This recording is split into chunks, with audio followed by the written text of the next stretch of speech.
ये है news network. आप देख रहे हैं भारत वन न्यूज, एक भारत एक आवाज। धीरेन्द्र शास्त्री ने दी जयचंदों को चेतावनी, सेना की वीरता को बताया गर्व का विषय। महोबा की धरती से बोले बागेश्वर बाबा, ये देश सनातनियों का है और रहेगा। 7 नवंबर से दिल्ली वृंदावन पदयात्रा, हिंदू एकता पर जोर। आल्हा उदल की वीरभूमि महोबा में देश के चर्चित कथावाचक पीठाधीश्वर पंडित धीरेन्द्र कृष्ण शास्त्री हेलीकॉप्टर द्वारा महोबा पहुंचे, जहां उन्होंने पसवारा गांव में नवनिर्मित क्रशर प्लांट का मंत्रोच्चार करते हुए उद्घाटन किया। इस दौरान उन्होंने सेना पर सवाल खड़े करने वालों को करारा जवाब देते हुए जयचंद बताया। कबरे विकास खंड के पसवारा गांव पहुंचे धीरेन्द्र शास्त्री के आगमन पर ग्रामीणों ने उनका भव्य स्वागत किया गया। इस मौके पर धीरेन्द्र शास्त्री ने अपने संबोधन में ये भी स्पष्ट किया कि अब उनका उत्तर प्रदेश से विशेष जुड़ाव होगा। उन्होंने कहा कि हम भविष्य में उत्तर प्रदेश में अधिक समय गुजारेंगे। यहाँ की पावन भूमि, वीरता और आस्था का संगम हमें आकर्षित करती है।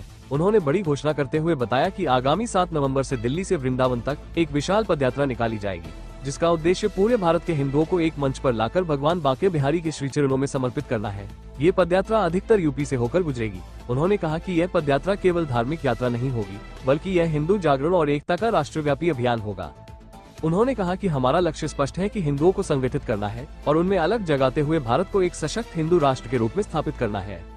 उन्होंने भावपूर्ण अंदाज में कहा, हम जयचंदों से डरने वाले नहीं, ये देश सनातनियों का है और रहेगा। धीरेन्द्र शास्त्री ने अपने वक्तव्य में भारत की सैन्य शक्ति की भी सराहना की। उन्होंने हाल ही में सेना द्वारा संचालित ऑपरेशन सिंदूर को ऐतिहासिक बताया और कहा कि भारत ने ये संदेश दे दिया है कि अगर कोई चिढ़ेगा तो भारत छोड़ेगा नहीं। उन्होंने कहा कि सेना ने अपनी बहादुरी का परिचय देते हुए आतंकियों के ठिकानों को उन्हीं के घर में घुसकर नष्ट किया है। ये पूरे देश के लिए गर्व का विषय है। पंडित धीरेन्द्र कृष्ण शास्त्री नगरी में जो वीर भूमि है और वीर भूमि की इस वसुंधरा पर हम आकर बहुत प्रसन्नचित्त हैं। पुनः आए हैं, एक बार कथा करने आए थे। आज हमारे बड़े ही प्रिय बालाजी के बड़े ही लाडले श्री सौरभ शर्मा जी ने अर्थ और परमार्थ का एक नया कार्य प्रारंभ किया है, जो बहुत सुंदर है। श्री प्रेम एंटरप्राइजेस नाम से एक क्रशर का उद्घाटन था। इसके लिए अल्प समय के लिए ही हम आए।